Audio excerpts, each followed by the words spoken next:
Bismillahirrahmanirrahim. Assalamualaikum warahmatullahi wabarakatuh. Niat insun beri ceramah karena Allah. Perkenalkan Bapak Ibu, nama saya Agus Turkan. Saya sebenarnya tetangga di depan balai RW rumah saya. Ya, tapi kadang-kadang nggak datang ke sana lama. Saya nggak tempati, jadi begitu saya pensiun saya sering datang sini. Sebenarnya perkenalkanlah tim saya dan teman saya. Beliau ini Insinyur Faji namanya. Rumahnya di Sekaling Indah, mantan kepala Barata ya Surabaya. Teman SMA sekaligus adalah pasien saya beliau. Pasien saya yang saya lakukan RF ya, waktu itu RF di Rumah Sakit Darmo. Tahun berapa Pak Mas?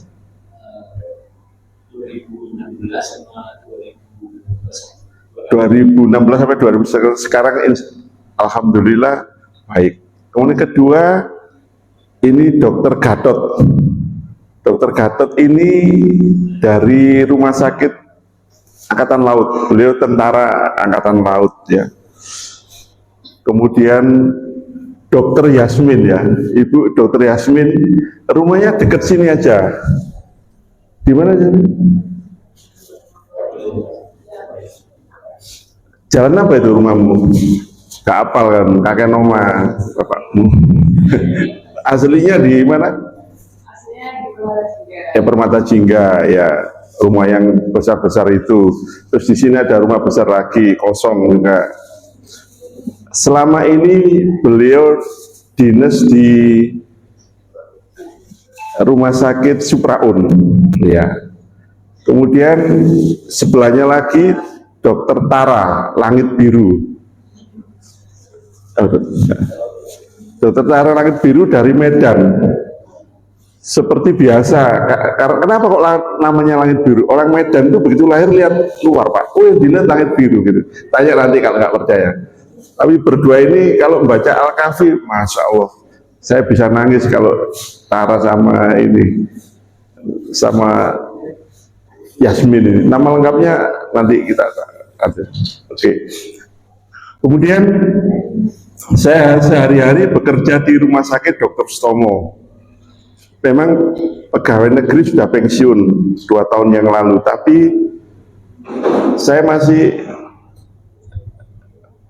operasi, bimbing teman-teman PPDS ini, kemudian masih nguji S3 di FK UNER. Kebetulan ya karena saya juga dosen di FK UNER Surabaya. Topik yang kali ini yang saya bawakan adalah HNP, karena banyak sekali itu betulnya kasusnya itu ya. Jadi definisinya HNP itu Pak, ini nama lainnya saraf kejepit ya. Kalau kita awam namanya apa? Saraf kejepit atau saraf kejepit yang di punggung ya. Ini berdasarkan dari North American Spine Society ya.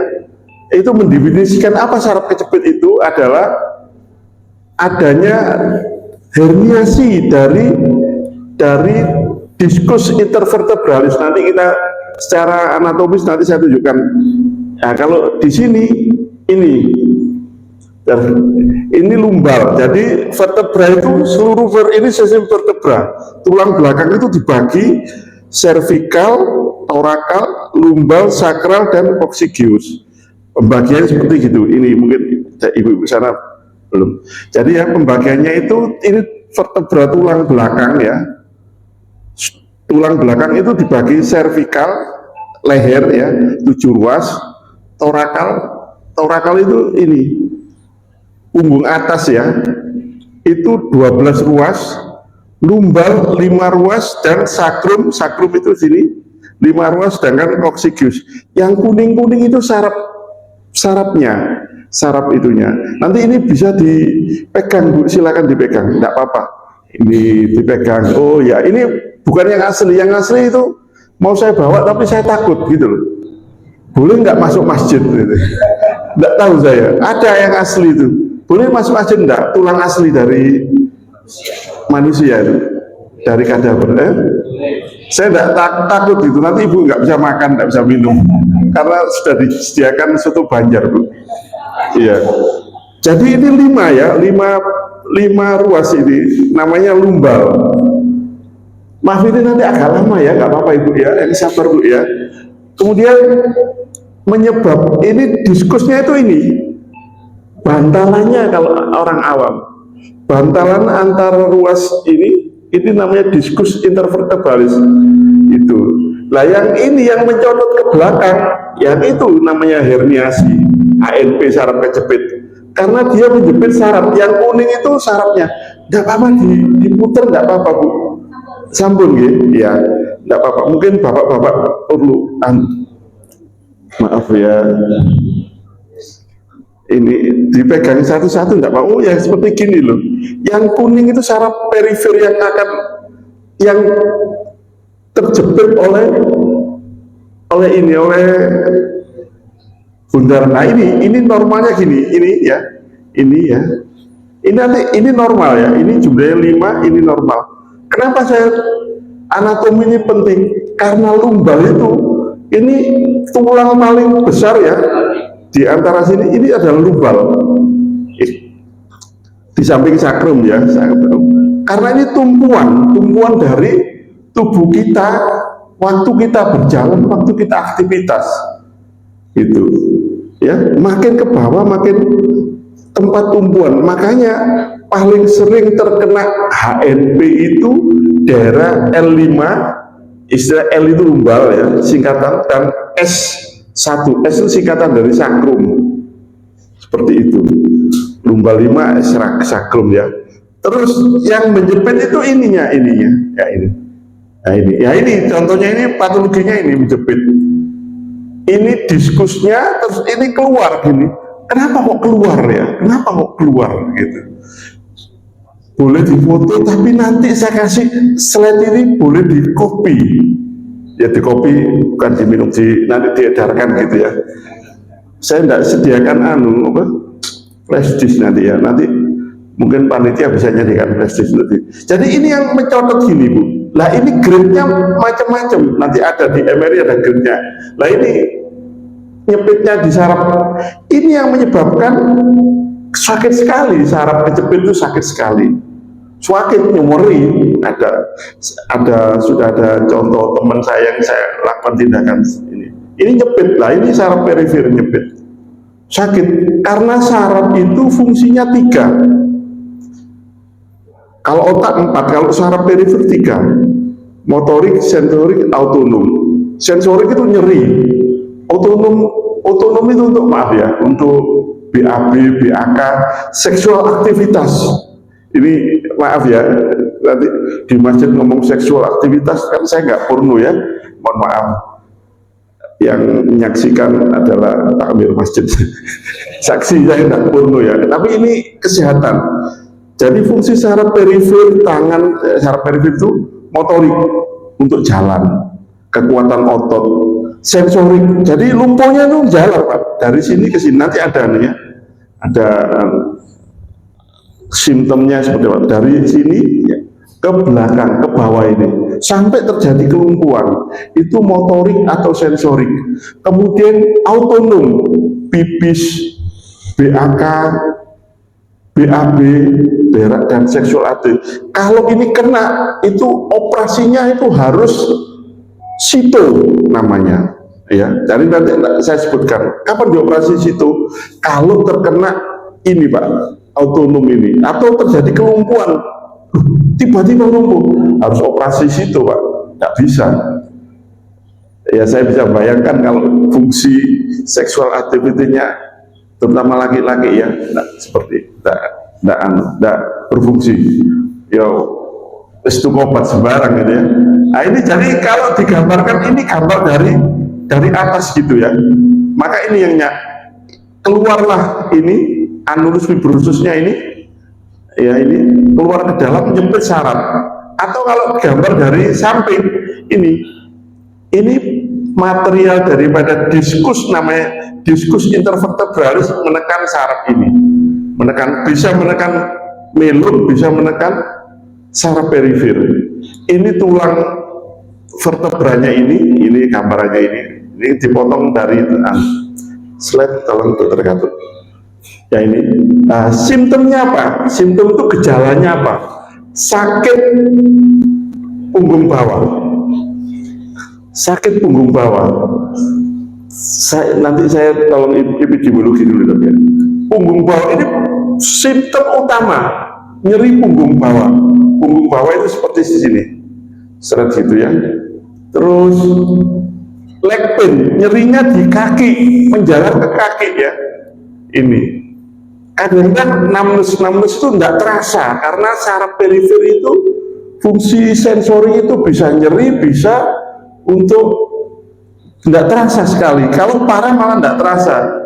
Kemudian kelemahan kaki, leg weakness, kelemahan daripada kaki ini karena otot motoriknya terkena. Jadi fungsi saraf itu kan 3, sensorik, motorik, dan otonom. Kemudian nyerinya bertambah untuk duduk, kadang-kadang untuk jalan sedikit nyeri ya, nyeri apalagi untuk ngangkat ya. Kemudian dia tidak bisa fleksi itu apa gini ya, suakit sekali gitu. Jadi namanya restrictive trunk flexion. Kemudian juga sciatica pain, menjalar ya, nyeri ya. Tolong epidemiologinya dokter Gatot. Naik ke atas, nah ini ya. Ini saya nyatakan ya, nyeri punggung bawah mengenai 2/3 penduduk dunia dewasa. Nyeri punggung bawah itu pasti pernah dirasakan oleh 2/3 dari penduduk dewasa, termasuk Indonesia. Cuma tidak selalu ditindaklanjuti. Terus mangan minum obat Panadol, apalagi maaf ya, saya dari Madura. Orang Madura itu nyeri, kalau nyeri gitu nggak akan mau operasi, kecuali kelihatan fraktur, kelihatan hernia yang kelihatan baru. Bapak saya dari Sumeneb tahu gitu. Nyeri seperti itu ya. Kemudian ini bervariasi, dari 50% aja penyebab HNP. Ya, kalau seluruh dunia itu 5-20% dari 1.000 orang ya, ini menjadi penduduk dewasa terkena per tahun. Jadi 5% loh ya dari 1.000 orang. Artinya kalau dari 100 ada 5-20 orang terkena nyeri yang disebabkan HNP. Pria lebih, jangan seneng ya jadi pria kuat, pria lebih sering terkena HNP daripada wanita. Kenapa demikian? Maaf, wanita punya estrogen ya, ini yang menyebabkan lentur tubuhnya itu. Tapi begitu, maaf ya, menopause, estrogennya berkurang, keluar itu, kelenturannya hilang. Jadi sing kena osteoporosis, kena ini OA itu osteoartritis jari genu itu, dengkul itu ya. Kemudian tapi pekerjaan juga mempengaruhi ya, pekerjaan mempengaruhi. Atlet angkat berat itu 50% terkena HNP lebih dulu, tapi asimptomatis. Kenapa asimptomatis itu tidak bergejala? Angkat berat itu 50% HNP tidak bergejala. Kenapa? Karena dia lentur, tubuhnya kuat itunya. Ya. Yang tidak pernah kena HNP itu jarang sekali kena HNP. Dalam lingkungan atlet apa? Renang. Maka kalau ibu terkena nyeri punggung bawah, bapak ibu kena ini, fisioterapi paling bagus itu renang. Gaya apa? Gaya bebas pak, ya gaya bebas. Ya nggak boleh itu gaya dada, ibu bapak sekalian, masuk terus dada gitu. Itu tidak boleh ya. Ya, kemudian kalau dokter apa yang paling sering terkena? Urologi. Dokter urologi, karena dia sering nginceng gini. Makanya jangan sering nginceng. Nginceng gini ya, tur itu diinceng. bedah saraf jarang Pak. Kami kerja sangat halus, jarang orang bedah saraf halus Pak. Kalau kerja itu halus, pakai mikroskop ya, kita pakai mikroskop, nanti kita tunjukkan cara kerja kita ya. Tapi kenanya HNP servikal itu 24%. Urologi itu apa ya, ahli perkencingan itu loh. Iya, batu ginjal, prostat itu 24% terkena HNP tapi servikal HNP gitu. Ini ya. Terus dokter Gatot, yang tadi dokter Gatot. Nah ini insidennya yang paling banyak itu di Australia ya, ini ya, Amerika Utara ya. Indonesia sedikit karena tidak tertata, tidak tercatat maksud saya. Indonesia sedikit sekali, hampir sama dengan, karena nyerinya tidak dirasakan itu. Kalau orang makin tinggi status sosial, makin mudah terdiagnosa. Orang status sosial tinggi itu gampang mengeluh Pak. Saya tidak pernah HNP karena tidak pernah mengeluh, ya sudah diterima aja. Iya. Kalau menurut istri saya kan bukan anak orang kaya, jadi itu aja. Orang Madura jarang dilihat HNP. Jangan mencari prevalensi di Madura, Yasmin sama Tiara ya. Nggak ketemu nanti nyerinya itu. Nggak ada orang Madura nyumun beban yang berat itu, nggak dirasakan. Tapi eksekutif, alhamdulillah yang banyak kena eksekutif. Contohnya eksekutif, beliau kan kepala Barata, jadi ya eksekutif terus kena ANP. Tapi alhamdulillah sekarang sudah baik. Ya, faktor risiko sekarang ya. Faktor risiko seperti apa? Faktor risiko itu genetik. Ya, kalau genetik itu tidak bisa hilang. Saya dengan dengan dokter Gatot itu beda, dilahirkan beda. Beliau, saya PPDS naik sepeda motor, beliau PPDS naik mobil, ganti-ganti Pak. Dokter Yasmin sudah tidak usah diambil Yasmin ya. Dokter Yasmin ini di Bu Supraun Bu. Waktu daftarkan tuh saya ikut ngetes itu, kaget saya. Tegas Pak pokoknya. Ternyata bapaknya tentara yang tidak tegas. Kemudian usia Pak, yang terkena itu biasa antara umur 30 sampai 50 HNP ya. Jadi kalau bapak nyeri setelah umur 50 berarti bukan HNP. Ada banyak kasus di nyeri punggung bawah, penyebabnya itu skoliosis, spondylosis, listesis itu ya. Terus facet joint itu yang ya, kalau facet joint ke saya saja nanti saya tunjukkan caranya kalau mau ke saya. Rumah sakit Dr. Stomo itu alatnya paling canggih Pak, dan nanti saya tunjukkan terapinya ya. Kemudian jenis kelamin tadi sudah ya, pria lebih banyak daripada wanita. Berat badan ya, ini ya, berat badan gemuk itu ya pastilah punggung bawahnya itu menerima beban paling banyak. Tapi harus diingat tidak hanya itu, lemak itu menyebabkan inflamasi meningkat. Peningkatan inflamasi menyebabkan nyeri itu, gampang nyeri. Sedikit di trigger itu gampang nyeri. Makanya jangan gemuk-gemuk ya. Apalagi sekarang harga mahal. Terus gak usah lumo-lumo, nanam sendiri aja Pak. Untuk hemat ya, bener, nanam sendiri di sini loh. Apa-apa kok tumbuh ya. Saya nanam singkong tak encep notes itu tumbuh. Lihat di depan saya banyak singkong, itu saya kangkung itu saya tidak pernah beli. Tanya istri saya. Tapi risikonya apa? Kangkung di dalam rumah saya itu banyak. Itu risikonya apa?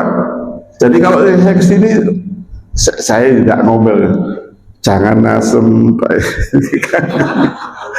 Ada kacang panjang juga ada, kangkung, kacang. Tapi itu kesukaan saya. Tempe jadi goreng loh ya.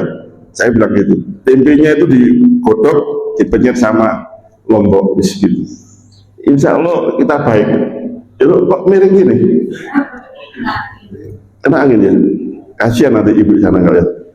Ya, nikotin dan turunannya, maaf yang merokok ya, merokok itu meningkatkan tidak hanya jantung Pak, inflamasi tinggi. Turunannya itu vape itu. Saya nggak ngerokok, saya dulu merokok memang SMP sampai begitu saya punya anak satu, saya berhenti total. Bisa tanggung jawab saya nanti ke anak saya, mohon tidak merokok Bapak ya. Ibu-ibu kalau suaminya merokok mohon ditegur ya.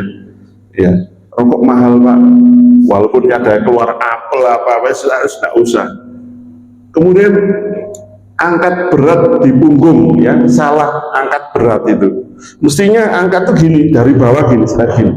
Kadang-kadang kita angkat gini, punggung kita langsung twist, gitu, apa itu, berputar gitu. Itu tidak boleh itu. Ya. Kemudian pekerjaan 8 jam per hari itu berisiko. Ya. Tapi sekarang pekerjaan tidak ada 8 jam sehari, banyak liburnya hari kejepit saya tidak ngerti, saya hanya di Indonesia hari kejepit. Iya, saya pernah tinggal di Jepang, sekolah di Jepang, di Jerman saya pernah di Amerika ya saya karena saya dosen pasti harus pergi ke luar negeri gitu. Ya seperti itu. Next, Dokter Gatot. Nah ini pemeriksaan tadi ya, pemeriksaan apa yang dia lakukan untuk mendiagnosa ini ya, straight leg test itu, kaki ibu pasien itu tidur kakinya diangkat. Kalau ada HNP tidak sampai 30 derajat nomor ini, gitu. Yang akut itu, leg straight leg. Sehingga nanti terapinya itu dibalik ya, terapinya itu dibalik. So terapinya itu diginikan. Ibu pasien itu tidur ya, terus kedua kaki itu diangkat, ditarik gitu sampai 30 derajat, sampai 45, sampai itu digantung gitu, ditarik itu. Nanti ada gambarnya seperti itu. Bagus gambarnya, nanti boleh dibawa dipelajari. Kemudian kontralateral SL itu, strike ini ya, lasik sign ya, ini istilah-istilah saya kira enggak perlu ya. Terus nah ini special test itu, strike leg test ini, kanan positif, kiri negatif, pasti itu hampir, ini sangat signifikan. Angka ketepatannya sebelum dilakukan foto itu ini sekitar 60%. Jadi kalau punggung saya sakit, pasti dokter saraf atau bedah saraf melakukan tes ini. Silakan duduk, tidur, diangkat. Yang normal dulu, baru yang tidak normal yang sakit. Pasti gitu, meriksanya normal dulu, baru, bukan yang sakit dulu, baru yang normal. Berjalan. Ya. Nah ini gambarannya. Diagnosiknya apa? Diagnosenya satu, pertama foto aja. Ini gambaran dari foto normal ya. Lah yang ini fotonya tidak normal. Ini ke belakang. Ini ke belakang, ini ke belakang, ini ke depan. Ini loh. Ini 4, ini 5. L4, ini 5. Ini berat. Ini adalah spinolistesis, spondylolistesis. Jadi ini nomor 4, ini nomor 5, ini ke belakang gini. Ini bergeser. Ini biasanya pada orang yang usianya lebih dari 50 tahun. Ya.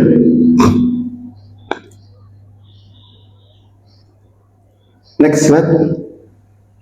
MRI, diagnosa pasti ya.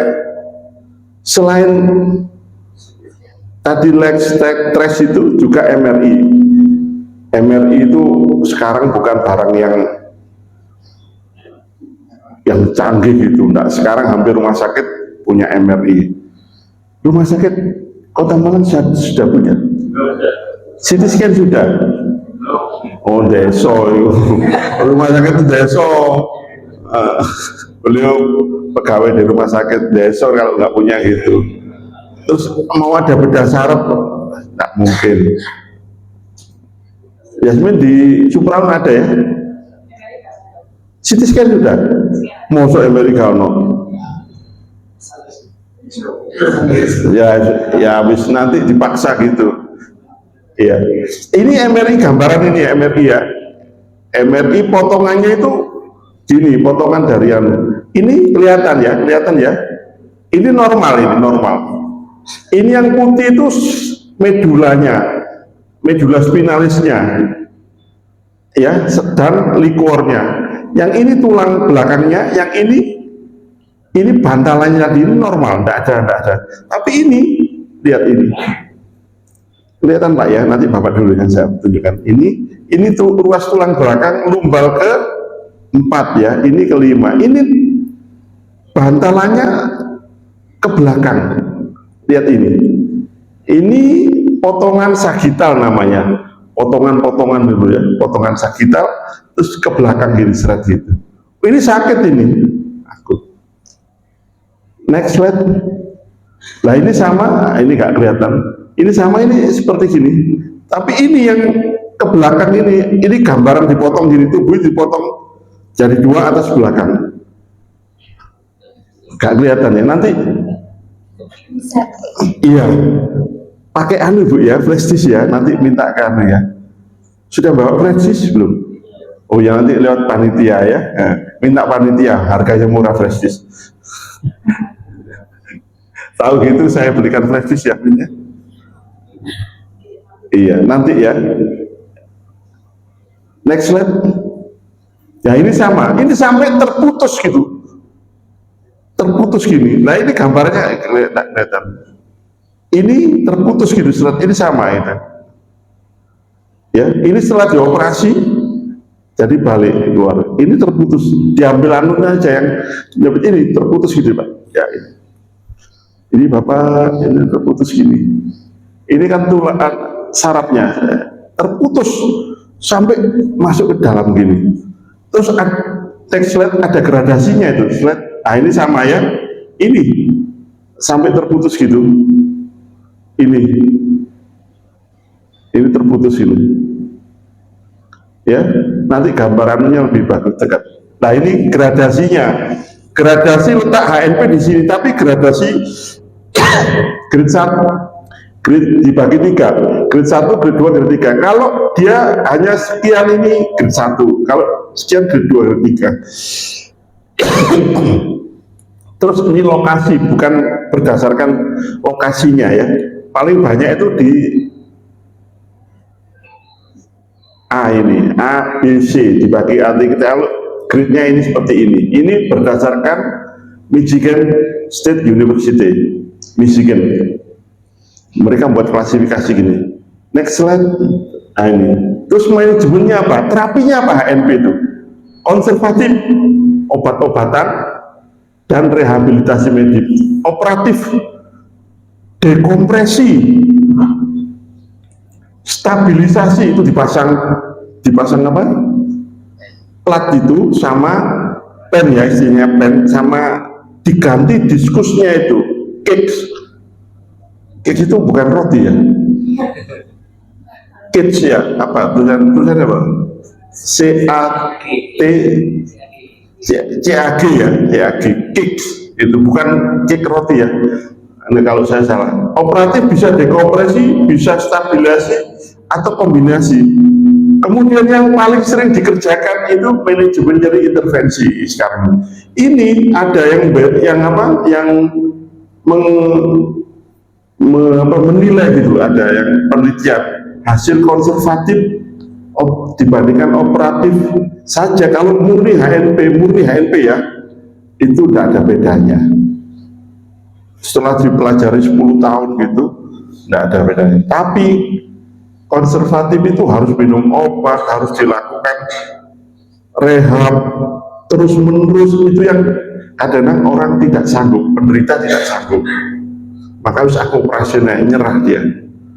Saya disuruh renang terus setiap hari, terus rehabnya ini ya. Jadi terapinya obat-obatan dari rehabilitasi. Obat-obatannya apa? Nah ini obat-obatnya adalah NSAID, ini singkatan dari non-steroid anti-inflamasi drug.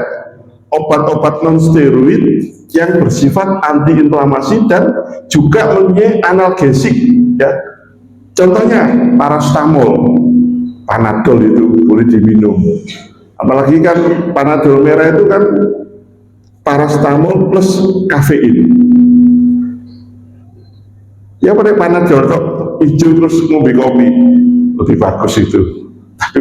Cuma ini ya banyak resiko. Kemudian gabapentin ini lebih canggih lagi karena dia bersifat inhibitor dari COX-1 and COX-2 ya.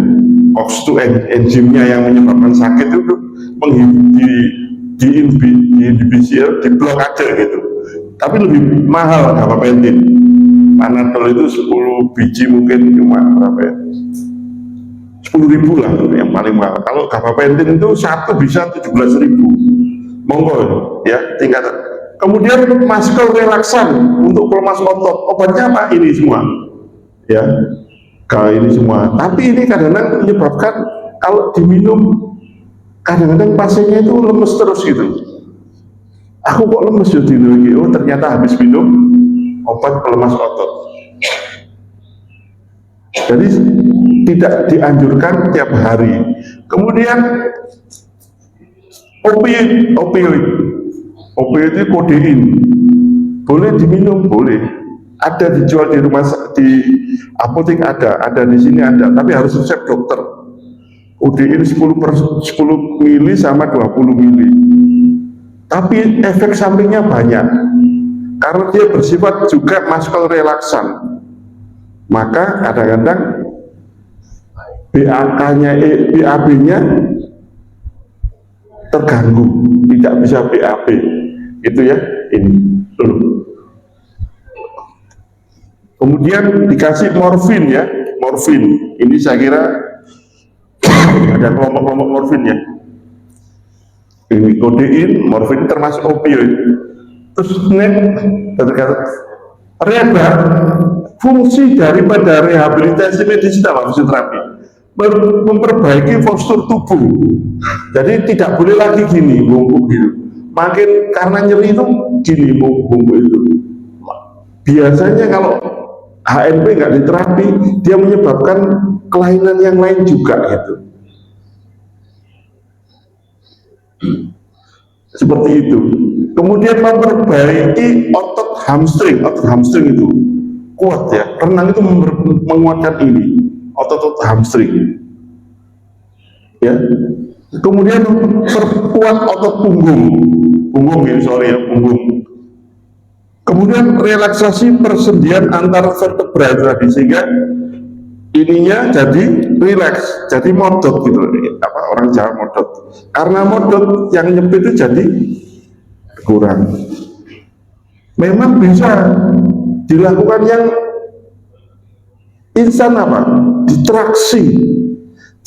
Jadi tubuh kita ini kaki itu ditarik dengan bandul, terus ini juga gitu, traksi, ditarik gitu. Supaya apa? Supaya ini narik gini, jepitnya bukan hilang. Itu menyebabkan relaksasi ini, jadi modot gitu loh. Tapi ini tidak berlangsung lama. Bayarnya larang, gak berlangsung lama. Ya. Karena ototnya nggak dilatih. Yang paling tepat itu renang, sudahlah semua renang gitu. Tapi adalah kalau saya nggak bisa renang ya itu masalahnya gitu. Udah sekali nggak bisa renang ngomongnya. Sekarang masih ada kan renang ya? Iya. Kemudian terbaik renang gaya bebas ya. Tidak boleh ya gaya dada tadi masuk terus dada menyusahkan itu. Nah ini sebenarnya ini kalau kita mau lakukan apa? Spinal decompression ya, hanging bukan gantung diri, enggak, ini hanging ya. Apa itu? Pakai apa gitu? Ini sama dengan tadi ditraksi. Apalagi kalau anaknya kecil itu tarian deh ini kakinya itu. Pelan-pelan ya gitu. Traksi saya nggak anjurkan. Karena traksi itu kekuatan otot orang berbeda. Lah kita nggak ngerti, dikasih beban 20 kilo ya, padahal kita nggak kuat, akhirnya krek gitu, sarafnya rupture gitu, kan bahaya. Sebaiknya gini aja, gantung aja, ya. Sebentar lagi kan banyak yang bangun gantungan gitu. Saya lihat oh lagi kena HNP. Lihat tetangganya yang bangun rengen itu pasti. Ya, ini ya. Enggak apa-apa, enggak, saya guyon aja. Ya. Next, nah ini standing extensi gini supaya itu masuk gitu, ya. Standing extensi jadi mereka melakukan ini saya terima kasih sama ibu-ibu ini tidak hadir di sana, saya hadir di sana kan ya, di mana? Di iya, pasar itu. Ini gini, ini ringan aja. Dilakukan selama berapa lama sih? Kalau ini harus tiap hari ibu, bapak, tiap hari gini 15 menit aja seret gitu. Terus jangan membawa beban ya kalau gini ya. Ini, gak apa-apa tariin dek gitu, gak apa-apa adik-adiknya itu, gak apa-apa gitu. Ya, next slide. Hub cobra ini seperti gini, sama ya. Hub cobra seperti ular kobra ya. Ini seperti kobra-kobra. Ya ini, lihat ini sama ini. Kalau mau ini foto saya atau foto ini Bu? Nanti saya kasihkan ini Bu, nanti pelajari. Ya Allah, Masya Allah, ibu ini tetangga saya, cuma saya nggak tahu ya. Next slide. Ya ini sama Bu ya, full cobra. Ini jangan terlalu full, enggak sakit karena ini dilakukan 15 menit setiap hari Pak ya. Next slide. Catcall ya, ini sama, arahnya itu sama, ini kucing dan sapi ya.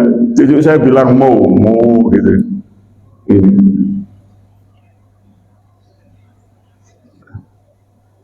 Ya, kemudian berdog ya, ini seperti gini ya, sama ini. Next slide. Plank biasa aja ya, plank. Next slide. Nah ini yang prone knee extension, ini yang lebih bagus ini katanya gitu, cuma enggak bisa sekali. Ini dikerjakan selama kalau nggak salah tiap hari selama 15 menit selama 15 hari.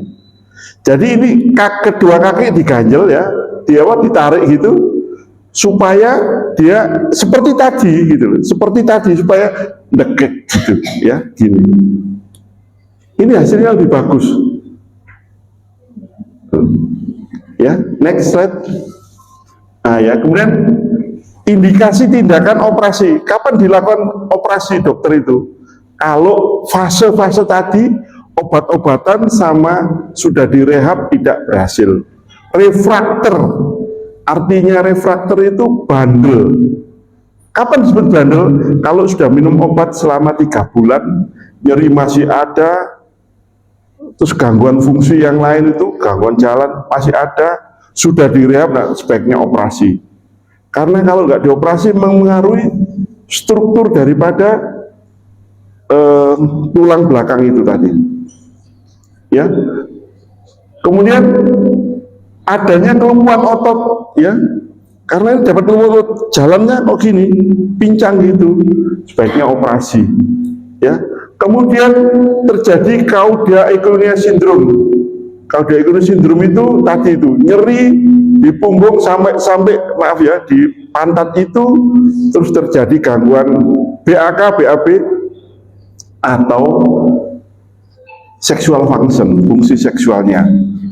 Tiba-tiba itu harus sito operasi. Sito itu artinya segera. Lanjut tidak lanjut. Ahli bedah saraf sudah ngerti. Oh ini sito ini. Itu. Sering itu masuk UGD sito itu. Ya, BPJS kalau sito bisa. Terus operasi dekompresi gini. Bisa laminektomi parsial atau total, foraminektomi.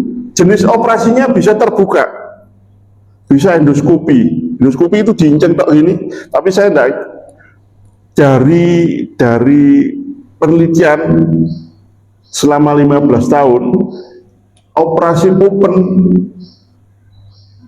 lebih baik dibanding endoskopi, karena dia bisa melihat asal dikerjakan oleh orang yang baik. Kalau perdarahannya kadang-kadang cuma asal-asal Saya agak batuk ini. Ya, ini sangat tergantung operator mandate ya. Operator baik dari penelitian yang randomize itu open lebih bagus. Apalagi kalau dilakukan tindakan dekompresi plus stabilisasi. Artinya stabilisasi itu menggunakan plat, nanti ya, platnya terus ya. Nah ini kalau laminektomi seperti ini, dibuka aja gini, ya, terus ini dikeluarkan, ini laminektomi, total laminektomi. Kalau parsial ya separuhnya gitu, dimana terus HNP-nya dikeluarkan itunya.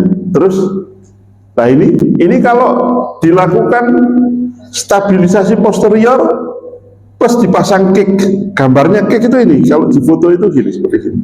Ini bapak-bapak ya, ini stabilisasi posterior, ini banyak 3 ya.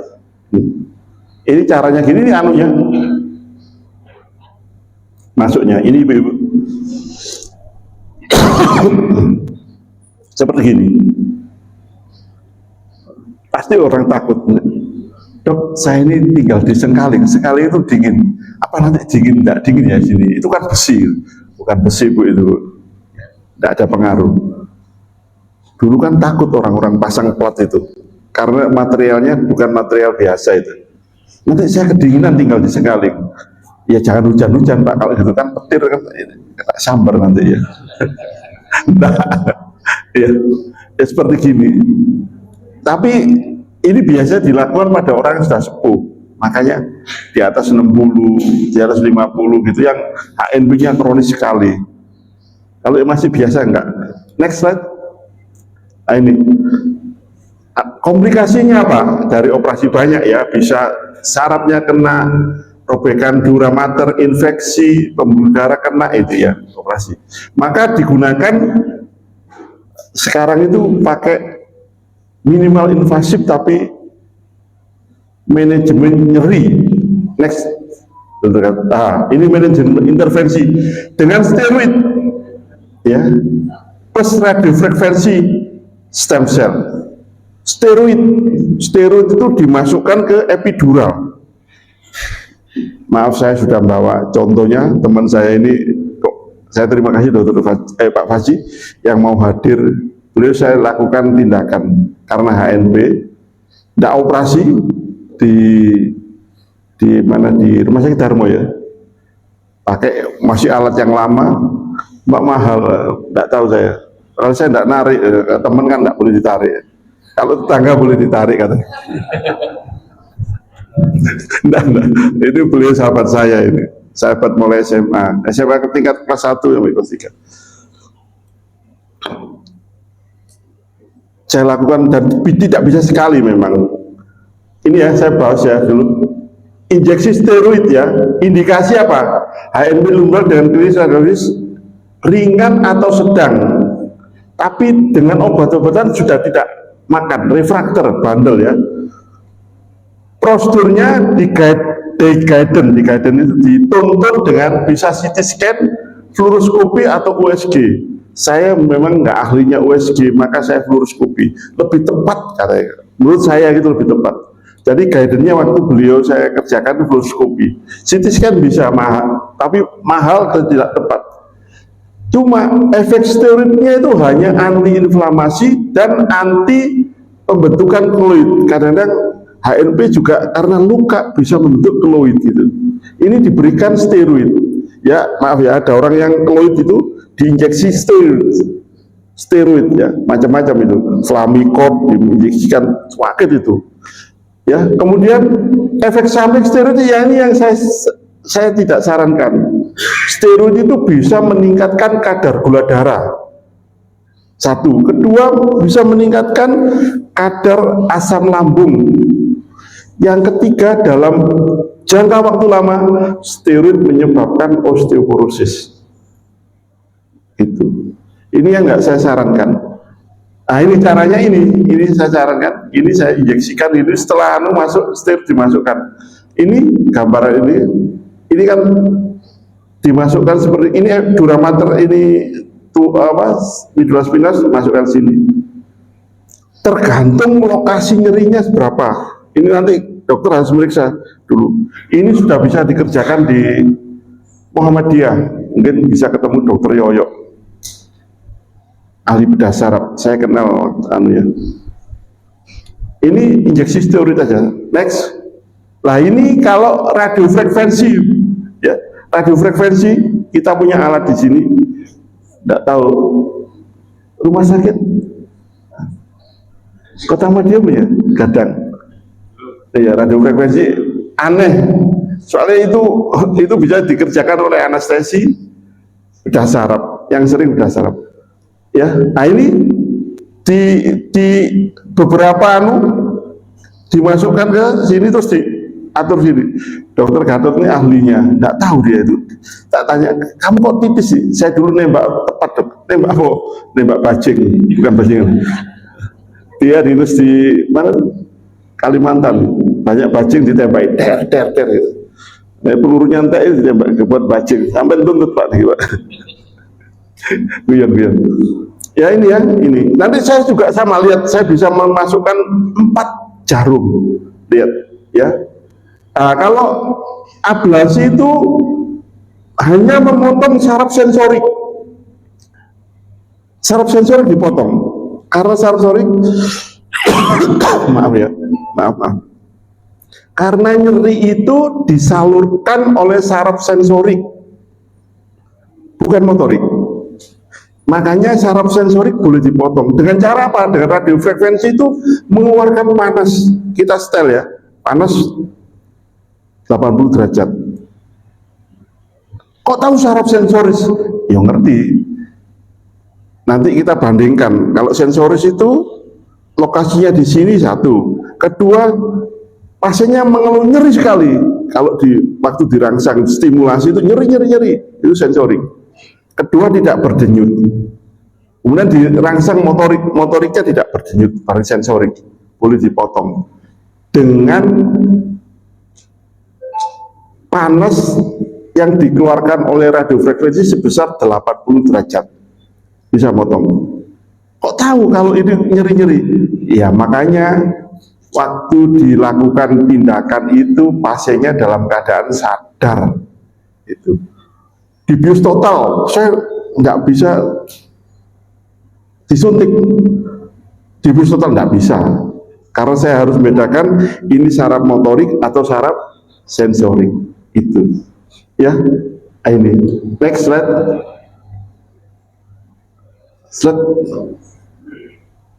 Kemudian stem cell ya. Terus orang si jenis itu loh, ini. Ini ya, saya ingat RF radiofrekuensi stimulation. Jadi RF itu bisa stimulasi, bisa ablasi. Ablasi dipotong. Kalau stimulasi dirangsang dengan suhu 40 derajat. Kok bisa dirangsang? Dengan dirangsang dia akan menyebabkan regenerasi saraf, karena orang HNP itu pasti terjadi lesi saraf perifer gitu. Dia berfungsi merangsang saraf motorik sehingga regenerasi saraf, pelepasan opioid endogen, morfin endogen, sehingga tidak nyeri lagi. Terus, kemudian regenerasi sel Schwann. Sel Schwann itu salah satu sel yang mempertahankan saraf perifer sehingga dia tidak nyeri karena regenerasi. Ya, alatnya sama RF, tapi moodnya itu beda. Moodnya itu dilakukan stimulasi di saraf motorik. Kok tahu saraf motorik? Iya, pasiennya itu ditanya, dirangsang, nanti kakinya itu cedut gitu, bergerak gitu, motorik gitu. Next slide ya. Kemudian stem cell yang urutannya ini Pak ya, plasma rich platelet, PRP, sekretum, dan stem cell. Atau saya memberi terapi kombinasi stem cell dan lip stimulation yang saya lakukan di Rumah Sakit Dr. Sutomo itu gitu. Stem cell plus Tapi stem cell yang paling dasar. Apa aja stem cell itu?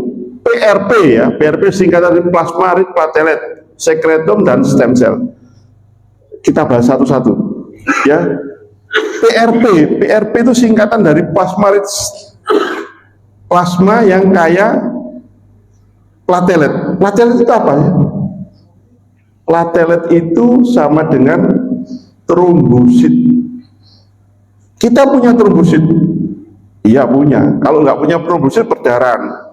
Orang di HF itu trombositnya 20.000 bleeding berdarah. Normal kita trombosit kita itu antara 200 sampai 400.000 per cc. Saya bilang sama orang patologi klinik, orang laboratorium itu, tolong dibuatkan PRP sebanyak 6 cc.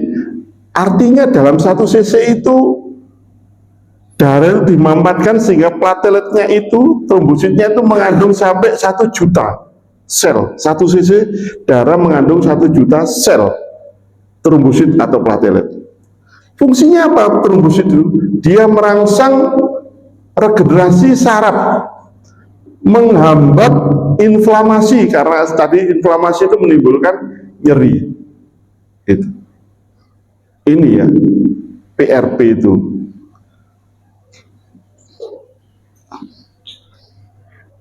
Ini ya proses. Keuntungan apa? Murah dia. Di Sutomo itu mahal ya. Kemarin saya ketemu Profesor Heri Suroto. Saya tanya, kenapa kok larang? Anu mas, dia panggil saya mas karena dia masih di bahasa alumni di bahasa ya. Itu prosesnya dilakukan sangat steril sehingga mahal. Di Sutomo harganya 1 cc-nya 1,5 cc 550.000. Di Rumah Sakit Darmo 1 cc-nya 150.000. Di Adisada harganya 135.000. Ada di Dewaron 1 cc-nya 3 juta. Tapi itu yang terbaik Dewaron. Dewaron itu Rumah Sakit Surabaya. Saya tidak tahu di Malang sudah bisa mungkin kalau hanya PRP aja buat di mana Saiful Anwar sana. Jadi prosesnya darah pasien diambil, kalau saya buat 10 cc katakanlah, maka diambil darah itu sebanyak 100 cc. Terus diproses itu ya, disentrifus, diputer itu, terus dimampatkan sehingga 1 cc-nya mengandung kira-kira 1 juta sel trombosit. Terus kita masukkan, murah, dia tidak, karena berasal dari darahnya sendiri, darah pasien sendiri, dia tidak ditolak, tidak di reject gitu, baik lokal mau sistemik itu ya. Jadi saya masih menganjurkan PRP. Cuma kemampuannya ini untuk menyembuhkan hal ini tergantung dari usia pasien. Makin tinggi usianya, trombositnya itu makin kurang kuat dibandingkan yang masih muda. Ini banyak dipakai untuk ini di Dr. Sutomo, banyak pemain Persibaya sepak bola itu ototnya rusak disuntik itu bagus. Saya juga gitu. Pasien dengan hemiparese terus kelumpuhan itu, ini kadang-kadang ototnya akan lumpuh gini, terus ini dislokasi. Saya suntik itu baik, bener ini. Bukan sarafnya, baik ototnya baik sehingga dia tidak sakit lagi, untuk tidak terjadi dislokasi itu. Ini murah dan tersedia setiap saat.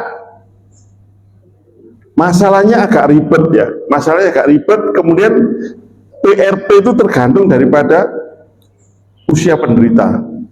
Gitu. Next slide. Yang kedua, sekretum.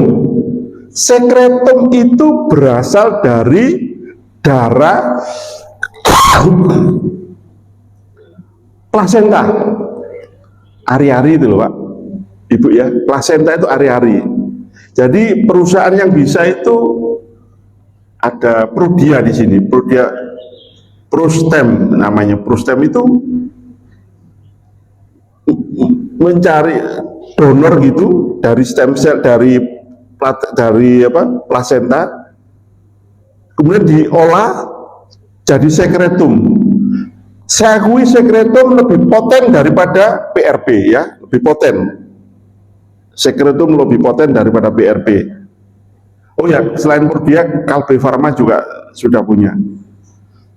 Keuntungannya sekretum lebih poten daripada PRP.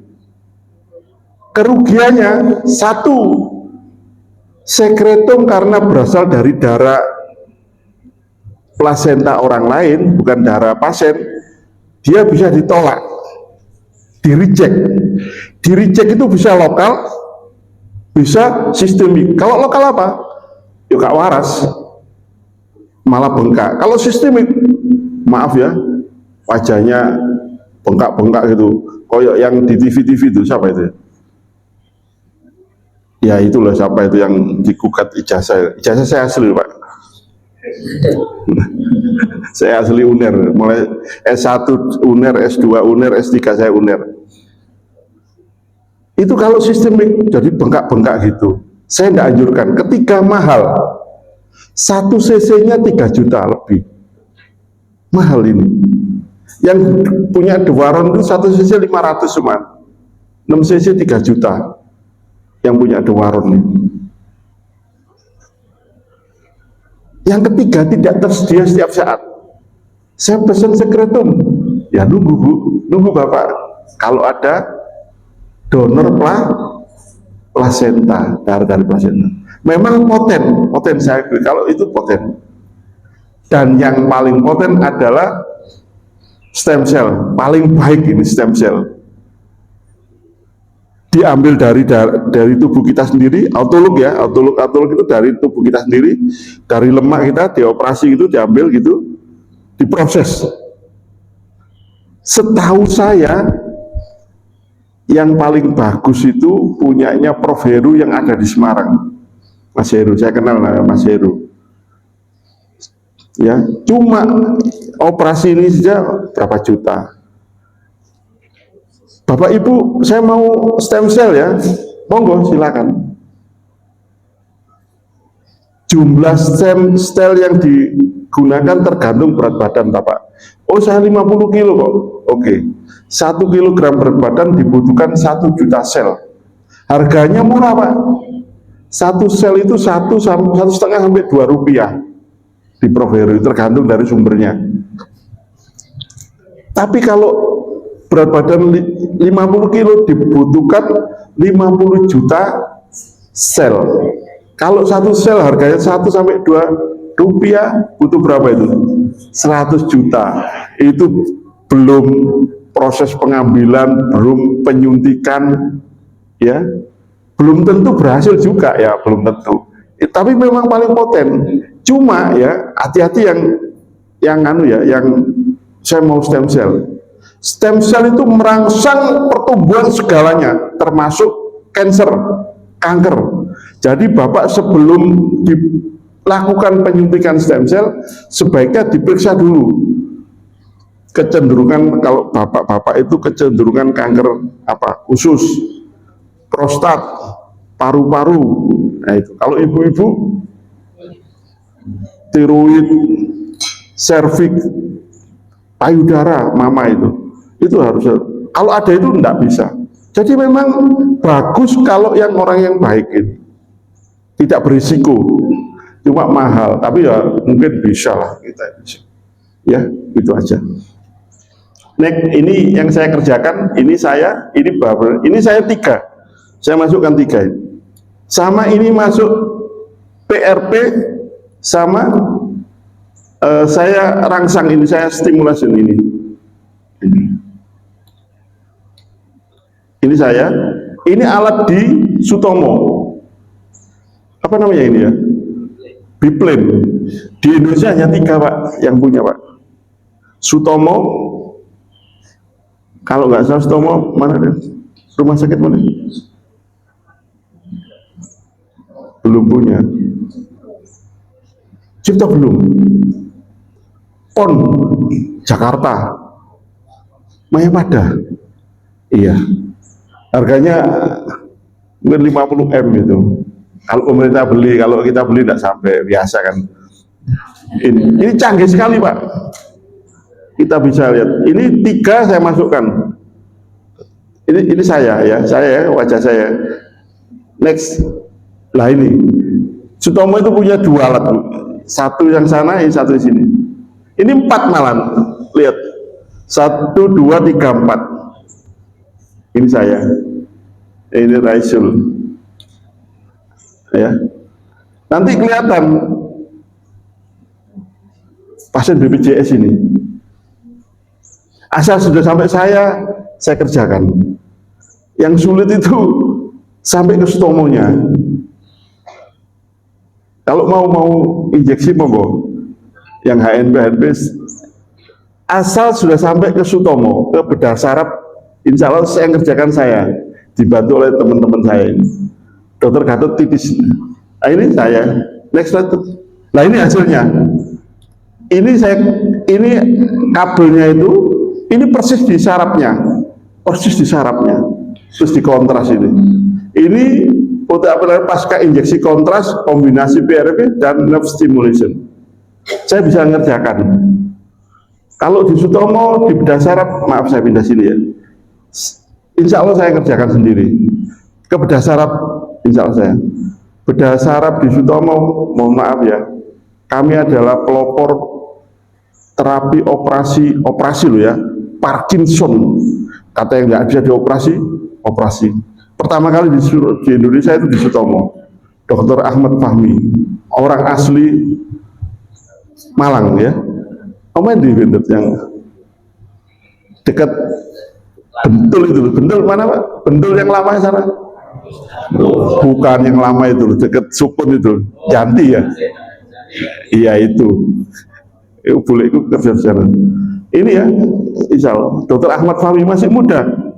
Fahmi itu belum 50. Insya Allah profesor dia. Terus di bawahnya, iya. Jadi gini Bu, tetap Ibu diagnosis waktu itu apa? MRI atau apa? Waktu itu hanya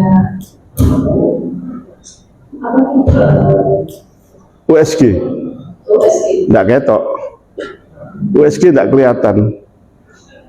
Foto servikal, foto polos biasa ya, foto nggak kelihatan juga. Jadi masih ada rasa nyeri, kalau ada rasa nyeri itu dan itu sampai di atasnya telinga saya itu rasa nyeri gitu, terus habis itu bilang nanti saya akan ada kayak melakukan agak berat pemeriksaan berat seperti itu gitu. Itu juga ada rasa nyeri sampai di telinga. Ya. Saya apakah harus pakai penyangga leher itu saat kerja berat? Soalnya dokter saraf rehab itu iya, memang makanya kalau bahasa Belandanya dokter itu kan arts itu seni ya. Dari setiap dokter itu berbeda karena seni itu beda. Makasih Dokter Gatot. Seni itu berbeda antara satu orang dengan yang lain. Mungkin waktu beliau lihat itu nyerinya sangat ya, dinilai itu ada sebenarnya ada penilaiannya itu fast, visual analog skill ya, nyerinya itu sedang, maka ibu tidak perlu pakai penyangga itu juga nggak enak Bu, karena ibu bisa spasme terus-terusan gini. Saya menyarankan kalau penyangga itu yang soft. Ada yang lunak, ada penyangga itu ada yang lunak, ada yang soft, ada yang hard. Terus sesuai dengan ini. Jangan beli hanya beli gitu. Sebaiknya pesan di rehab itu ada tukangnya ya. Ya pesan di sana yang soft. Ukurannya sama gini. Kalau ibu nyaman dengan itu pakai itu aja, tapi tidak boleh lama-lama itu memang Bu. Karena itu bisa ototnya bisa spasme, tegang terus gitu loh. Tidak bisa itu. Kalau saya nyaman mana ibu? Pakai collar brace namanya ya, collar brace. Pakai collar brace atau tanpa collar brace? Kalau lagi jalan ya terus polisi itu Jadi Kenapa polisinya tidur? obat itu rasanya di depan. Iya, memang karena ada tekanan di sini ya.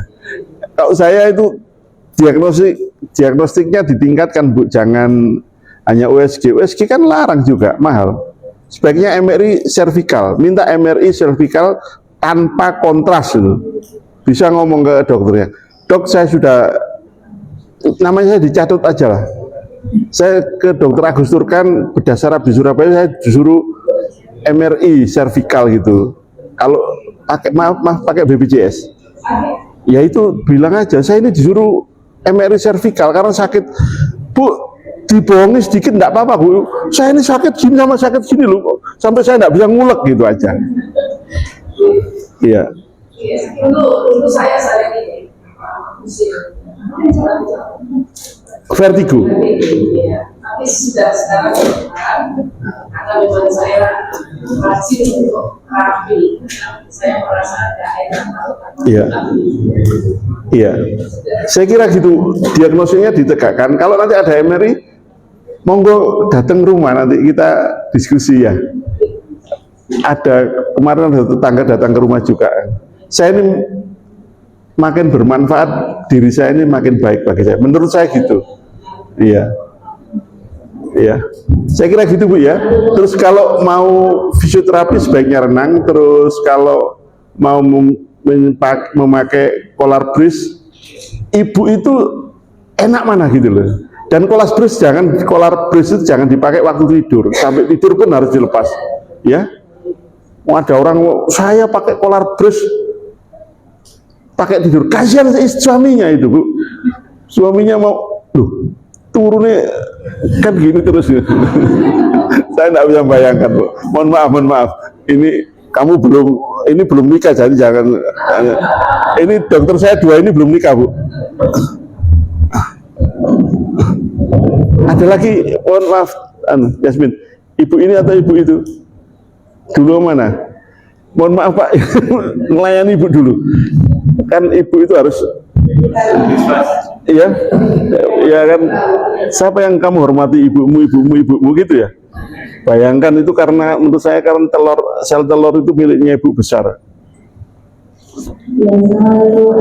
Waalaikumsalam warahmatullahi wabarakatuh. Ternyata nama saya Fitri, saya di Nawakera Sekitar belakangnya BPS, dekatnya Oh ya Allah, jauh ya. Yang banyak itu Aroma Putri ya, Bu ya. Iya, saya pernah situ ngantar cucu. Ya, ini gini, saya punya gejala punggung ini setelah operasi sesar 7 tahun yang lalu. Jadi saya tidak tahu awal mulanya apa karena itu, tapi sebelumnya tidak pernah waktu remaja waktu sebelumnya punggung. Jadi setelah operasi sesar itu 7 tahun yang lalu itu, saya ini jalannya kayak robot tuh. Iya. Jadi susah jalan, sakit punggung. Jadi makanya saya nyuci posisi kayak sujud itu berdiri itu sakit. Nah, lalu adanya itu apa ke rehab. Saya dulu kan masih Surabaya, jadi saya Swandi. Oh, Swandi. Rehab di sana itu di Panasi gitu loh, kayak model di Panasi, tiduran di Panasi 30 menit itu sebelum COVID. Tapi karena 1 bulan COVID saya sudah berjalan lagi karena COVID nggak boleh. Iya. Saya nah setelah itu saya pindah ke sini ke Malang ini 2 tahunan. Nah ini ada yang menyarankan coba bukan jauh, saya coba di Malang itu. Apa namanya? Kata Malang tuh, jadi di Kota itu ada itu. Oh, hati-hati, Bu. Aku gak wani, Bu. Prek bisa prek gitu. Hati-hati, Bu. Itu saya jalan itu 1 kali saya makan, tapi 1 minggu saya tidak bisa tidur nyaman. Panas karena baju itu dari semua panas gitu. Akhirnya saya cari opsi apa ada yang ini apa iklan fisioterapi di Kedota namanya di daerah Kota Jogja sana. Tapi belum saya belum sana. Dan akhirnya ini saya mulai di sana tapi belum saya laksanakan. Maksudnya yang gejala sakit punggungnya saya ini bukan di area bawah, ini di belakang kalau punggung sampai pinggang, misalnya itu. Punggung sampai pinggang. Iya gitu, jadi sakit punggung di sini aja sakit sebenarnya. Itu apa saya harus ke otopedi dulu atau gimana sih? Apa itu ditawar BPJS apa ada? Masih langkah pertamanya itu gimana itu? Harus Iya. puskesmas dulu bilang ini kita gimana untuk prosesnya dari saya. Iya. Boleh tanya Bu ya saya? Boleh tanya, waktu operasi sesar dulu biusnya di punggung? Betul. Nah, maaf ya kalau boleh jawab ya. Ada suatu teknik itu menyebabkan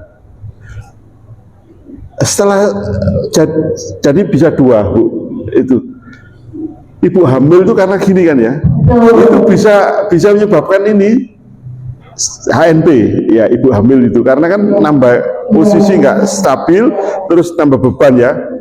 Hamil itu kan hamil anak Bu ya. Ya, artinya itu bisa membeban. Kedua, waktu kita injeksi, saya enggak mau flashback dari menyalahkan orang lain, namanya SAB, subarachnoid block. Jadi anestesinya itu dibuat memang untuk waktu diseksu ibu tidak sakit di sini, di perut ya. Sekarang itu gitu, operasi sesar atau operasi hernia, operasi appendix dilakukan gitu. Pasiennya masih sadar, ya supaya nggak dibis gitu. Itu salah satu komplikasi adalah itu. Gitu. Jadi bisa ibu itu bisa karena HNP, karena hamil, dan kedua mungkin saya salah ya, ibu karena injeksi itu. Maaf lu ya, saya nggak nyalakan anestesinya. Mungkin ya. Sekali lagi maaf, jangan dijadikan patokan nanti ibu sampai anestesi sampai lutut, saya enggak menganjurkan gitu, dibalik nanti ya. Lah yang itu sebaiknya ibu ya, kalau itu karena HNP, karena proses kehamilan ya, itu memang harus dilakukan tindakan diagnostik. Walaupun gitu, itu terapinya lebih baik pakai stem cell ini Bu, pakai PRP. Ibu balik ke Surabaya, nanti cari sampai ke saya dulu aja, nanti saya terapi. Tapi MRI dulu lah Bu, minta MRI lumbo sakral. Sampai ini harus ngotot nanggone dokternya itu, dokter puskesmas. Saya ini sudah sakit, sudah saya lakukan apa-apa nggak? Kok sampai hanya disuruh rehab gitu, bolak-balik gitu.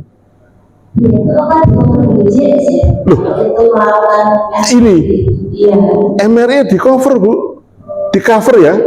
Ini BPJS nggak bayar Bu,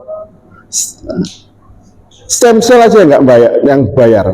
Ingat ya, stem cell itu nggak di cover BPJS. Jadi nanti saya stem cell, ini PRP, maaf ya ibu-ibu yang kepingin kinclong. Ini kalau di apa namanya skincare itu diinjeksikan, waduh kenceng Bu. Saya ngomong skincare, harusnya diberikan brain care. Saya ini paling benci ngomong skincare. Hah? Oh iya, brain care ini Bu, brain trauma. Itu kan ada yang pejabat kita sering ngasih skincare itu. Orang kok dikasih skincare? Ada pejabat yang ngasih skincare? Hah? Ada lah, wakil presiden yang ngasih skincare, bagi-bagi skincare gini supaya glowing. Enggak, pakai brain care. Ya ini kadang-kadang keras itu. Tapi ini masjid enggak boleh gitu kan, enggak boleh ya. Tapi zamannya Muhammad masjid ya untuk sembarang. Makanya saya kan ada ASD, jadi sudah beroperasi tapi kemarin. Itu enggak apa-apa ya, jalani. Enggak, ini enggak ada masalah Ibu. Ini istirahat ya apa namanya, orangnya sadar. PRP enggak ditanggung loh ya, nanti sampai deh. PRP sama hyaluronik acid enggak ditanggung. Hyaluronasi asid itu memang mahal, 2 cc-nya harganya 1 jutaan gitu. Kalau PRP 1 cc-nya tergantung. Nek operasi, Ini bahannya ya? iya, bahannya ditanggung. Bahannya tidak operasinya. Iya, operasi Pak. Kalau operasi pasang plat pun nggak ditanggung Bu, ditanggung sama BPJS. Insya Allah ditanggung.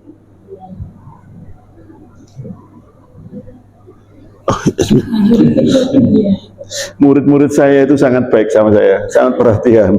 Jangan ini care betul Pak ini. Pak. Padahal di rumah enggak gini, Bapak Ano. Ya Yasmin. Rumah sini Bu, ini Bu kalau mau rumah sini. Ibu kan ada ya untuk apa menangani HIV di Muhammadiyah. Muhammadiyah itu ada bedah saraf namanya Yoyo. Kebetulan pelatihannya sama saya itu. Sampai beliau itu punya sertifikat itu. Masalahnya alatnya ada enggak gitu loh. Kalau ini, kalau pakai yang Biplen ini buat wonten Bu. Saya menggunakan ini Bu, Biplen atau yang satunya lagi. Asal sudah sampai ke bedah saraf ya ke saya ngerjakan. Insya Allah saya kerjakan. Monggo. Jadi harus kebersamaan ya, bukan kalau HIV. Oh enggak Bu, kami maaf ya, maaf sekali. Saya itu biasa kerjakan halus-halus Bu. Sarap itu, saya nyambung sarap itu halus Bu. Sampai nggak percaya ada sirotol mustaqim jari sebesar benang di belah 7 ya. Sekarang itu benang 10-0 itu ada Pak. Ya, ada 10-0. Saya nyambung saraf perifer itu kalau plexus brachialis, saya nyambung 10-0 Pak. Nggak, gini nggak kelihatan Pak, apalagi pakai kacamata nggak kelihatan. Harus pakai lup aja nggak. Saya pakai mikroskop operasi. Makanya harus latihan Ibu di sirotol mustaqim itu. Saya sudah latihan sejak kecil Bu. Depan saya rumah saya itu gor dulu. Jadi saya pasang apa ini? Bambu itu saya jalan kaki. Ditegur sama bapak saya itu. Apa kon? Latihan muat sirotol mustaqim. Kakak saya itu namanya Agus Tohan, nakal lagi Agus Tohan. Jadi karena dulu ini cerita tentang kecilan saya. Dulu masih di rumah saya Kupang itu belum ada listrik ya, kami bukan anak orang kaya, pakai oblik gini. Setiap kali dia belajar itu tangannya digini kan, ditegur sama ibu, lah pokok duluan ini nggak oblik ya, latihan yang rokok jadi. Oblik itu kan gini gitu, kan nggak sakit, latihan rokok. Kakak saya sudah latihan itu, tentu saya sudah juga nih kakak saya. Ya, sebaiknya Bu ke bedah saraf aja, nanti nggak dilakukan. Kalau beliau yakin dilakukan gini monggo. Kalau enggak ke saya saja Bu. BPJS Bu. Saya ini enggak, Ibu enggak bayar insya Allah. Enggak bayar tuh. Ini kalau bayar ya, kalau pasien privé itu bayar 40 juta Bu. Bener. Lah ada apa 40 juta? Sampai tetangga saya kok 40 juta. Ngirim jeruk ke tempat saya kan lebih baik. Nggih. Ada Ibu ini, oh, mohon maaf saya ambil guyon Pak Jody ini tidak apa-apa ya. Terima kasih dokter. Dokter mau tanya untuk HN itu kan karena tulangnya Bukan tulangnya Bu, ruas antar tulangnya itu mencotot. Iya mencotot ke belakang. seperti ini apa? Iya. Terus terapinya dari mana macam mulai saudara? Nggih. Itu kira-kira untuk obatnya itu sebenarnya itu untuk mengembalikan semula dan kembalikan itu Tujuan terapi tentang itu juga hanya untuk mengembalikan sahaminya seperti perbuatan potensi itu untuk mengembalikan renang itu salah satu terapi rehabilitasi medis, fisioterapi gitu. Kan tadi kan macam-macam fisioterapi yang ada, yang cat and cow itu ya, yaitu saya nggak nyarankan, sebaiknya monggo kalau nggak bisa renang, monggo dikerjakan itu. Tapi renang dengan gaya bebas paling bagus, Bu. Itu untuk mengurangi rasa sakitnya. Iya, mengurangi rasa sakit dan memperbaiki HNP-nya. Oh, enggak. HNP tetap mencotot, Bu. 1-5% resorpsi. Mirip dengan terapi bukan yang disampaikan seperti terapi kemacetan. OA. Osteoartritis. Iya. Terakhir kemarin di sini, saya di Senato. Di apa kan? Di Senato. Sekretum. Di mana? Di Solo. Dokter siapa? Ortopedi. Oh, penyakit dalam. Sekretum per cc berapa harganya? Kalau harganya kurang tahu, Pak. Saya itu satu sisi satu sekali. Kan seperti tadi. Ibu sekretumnya dari mana? Ambil dari mana? Darah ibu? Beli. Plasenta tadi itu. Oh, plasenta. Iya, bisa. Halal. Kan plasentanya orang lain. Iya, memang. Katanya MUI itu halal. Saya tidak tahu itu. Halal, ya, Ustadz ya. Enggak apa-apa. Saya kira sekretum itu sama dengan orang menerima donor darah, Bu. Enggak apa-apa itu.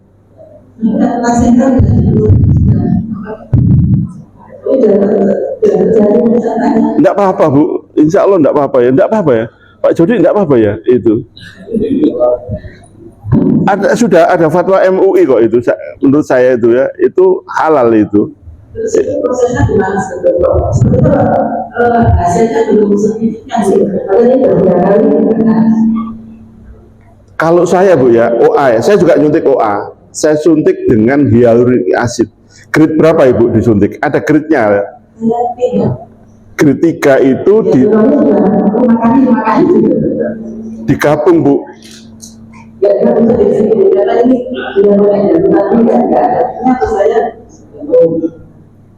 Ibu ke saya aja, saya suntik apa namanya, PRP-nya.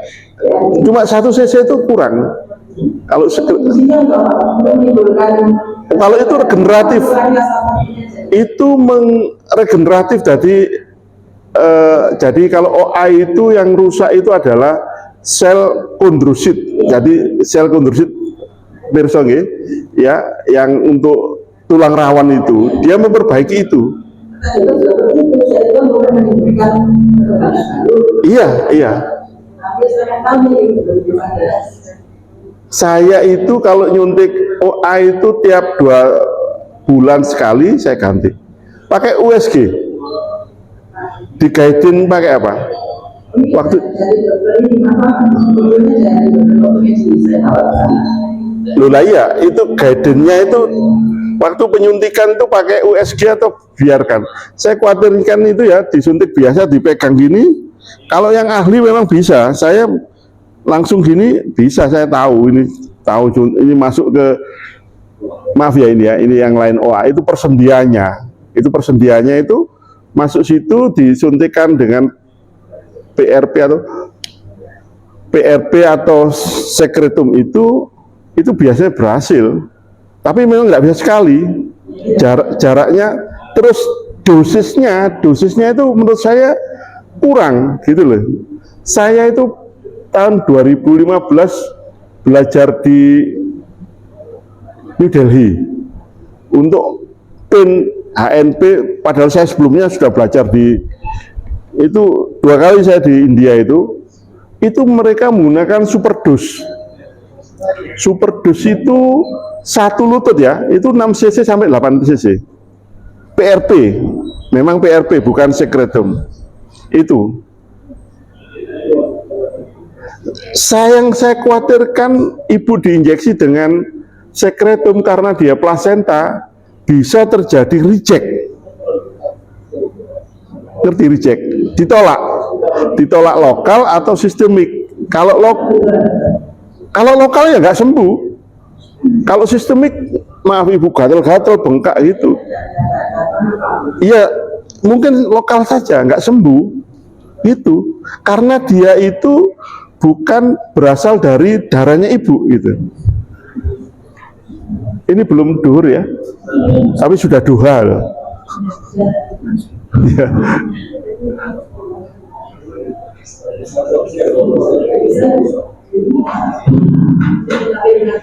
Hah? Iya, monggo kalau mau injeksi di Sutomo monggo. Hah? Ibu mau pakai BPJS ya? Dari awal, iya PK Daun nanti minta ke bedah saraf gitu aja. Tapi PRP-nya bayar loh Bu ya. Yang nggak bayar itu dokter sama alat ini nggak bayar. Monggo nanti ketemu saya, insya Allah ketemu saya. Nanti minta anu aja lah, Dokter Yasmin, tolong.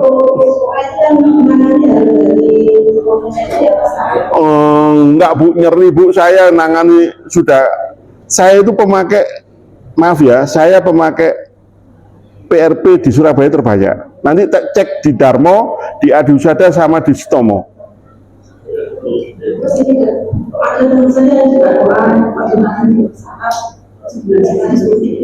Lah iya, makanya kalau sekali suntik, enggak, kalau saya gini Bu, itu makanya dokter itu arts, ada yang sekian, ada yang sekian. Saya menggunakan referensi dari India, maka saya menggunakan superdose.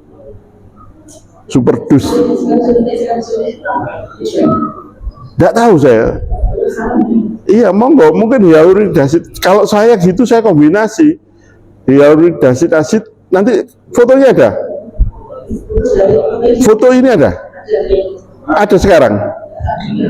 Ibu rumah mana? Bisa ke rumah saya? Nanti saya anu Kak.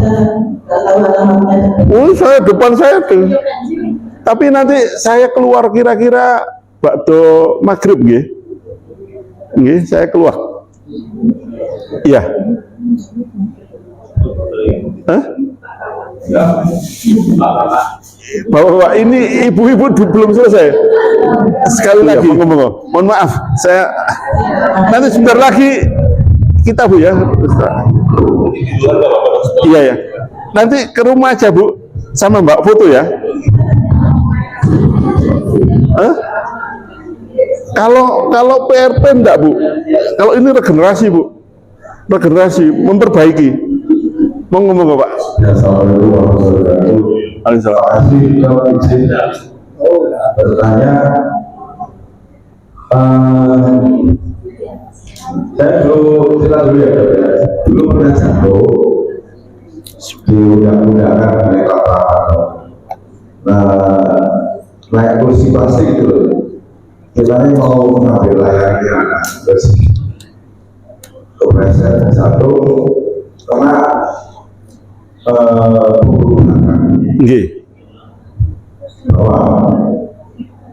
itu sakitnya luar biasa. Waktu itu saya meriah itu terus habis itu tidak terasa setelah bertahun-tahun belakangan ini baru saya kalau capek terus angkat sedikit itu mesti boyok mesti, terus kalau salah tidur misalkan tengkurap sambil pegang HP itu sebentar aja itu rasanya ini kram, rasanya pakai barang itu kram. Kemudian kalau desain di depan laptop itu 10 menit, 20 menit Duduk itu harus berdiri, jalan-jalan dulu 1 menit, 2 menit baru. Kalau urusan langsung 1 jam pasti langsung kencang boyok. Nah itu apakah gejala apa? Saya tidak tahu. Terus sama kayak ibu tadi, saya lihat channel Master Green yang di Malaysia itu, yang rotak-rotak itu bukan Pak RT itu, jadi saat kalau itu ditarik itu beres kok. Nah, waktu itu ada di Semarang, saya coba menang enak kok. Jadi sakal enak langsung, tapi kembali lagi nggak hilang. Ketika capek, ketika desain lagi itu kambuh lagi, mesti kencang lagi. Pada saat itu umat itu sebenarnya apa yang harus kita lakukan? Yang pertama itu terus kalian yang kedua NGF growth factor itu apa? Soalnya saya ada program itu yang mengandung edisonet sama edinase itu katanya bisa mendukungkan stimulasi ini. Hubungannya sama syarat-syarat ini apakah? Terima kasih. Iya, ini pertanyaan canggih ya. Baru kali ini warga itu tahu NGF. NGF itu singkatan nerve growth factor. Maaf, disertasi saya S3 saya S3 itu tahun 2007. Jadi mestinya saya sudah profesor mestinya ya.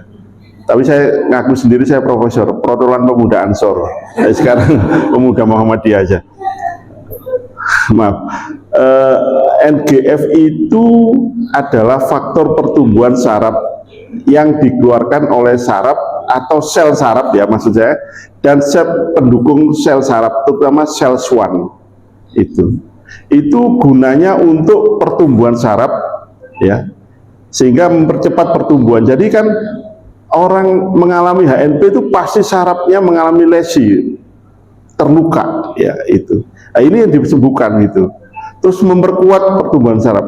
Saya tidak tahu obatnya apa namanya, produknya apa? Dari jamur. Ya selalu digitukan, selalu diklaim ya obat saya bisa menyembuhkan ini, bisa menyembuhkan itu. Cuma saya belum yakin, ya belum yakin. Itu diminum ya, dimakan ya. Jadi kan saya bertanya sambal itu ada sambal. Artinya dimakan. Iya, dikonsumsi ya. Tapi kalau diekstrakkan sudah sari-sarinya. Iya. Ngerti maksud saya gini, tidak semua, contohnya itu stem cell ya. Stem cell itu akan berfungsi kalau ditujukan langsung ke daerah luka. Daerah luka sendi disuntik di sendinya. Dia tidak akan guna kalau dia dilakukan penyuntikan intravena itu seluruh tubuh itu. Kemana-mana dia, apalagi bisa masuk otak. Saya tidak percaya. Otak itu ada, tanya beliau-beliau ini, ada namanya blood brain barrier mencegah supaya tidak semua yang dari darah itu masuk ke otak itu. Ya itu. Kedua ya, kalau dia bersifat stem cell merangsang pertumbuhan saraf itu harus sebaiknya memang lebih bagus di tempat yang luka tadi ya gitu. Ya di lesinya itu, saraf perifer itu. Apa dia merangsang saya tidak tahu ya. Contohnya itu yang dikeretek itu di buku-buku namanya chiropractic ya. Ada chiropractic. Hati-hati Pak, ada ketek-ketek leher prek, saya tidak sarankan. Itu tarik gitu. Itu sama dengan ditraksi. Tapi monggo kalau percaya monggo ya, kan kita kan nggak bisa merubah kepercayaan seorang. Iya, nggak bisa kan itu. Kok kita Nabi aja yang ada yang nggak bisa merubah kepercayaan istri dan anaknya. Nabi Nuh kan gitu ya. Iya. Apalagi hanya cuma obat-obatan gini. Tapi memang enak. Kalau enak kan harusnya, kalau sembuh kan harusnya selamanya. Iya.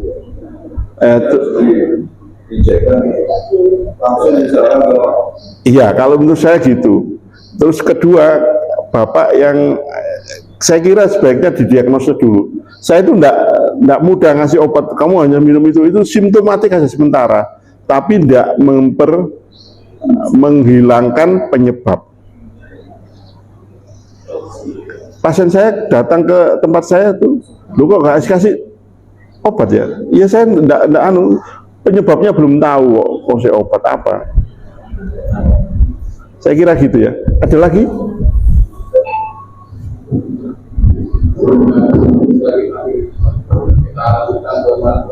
Oh ya, saya kira demikian. Ibu nanti konsultasi pribadi. Maksudnya konsultasi di sini ya, di sini. Maaf saya salah. Saya kira kami akhiri dengan pemeriksaan kesehatan.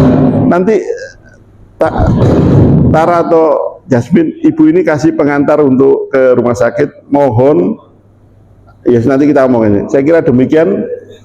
Semoga bermanfaat. Kalau ada kata salahnya, mohon maaf. Assalamualaikum warahmatullahi wabarakatuh. Alhamdulillahirabbil alamin.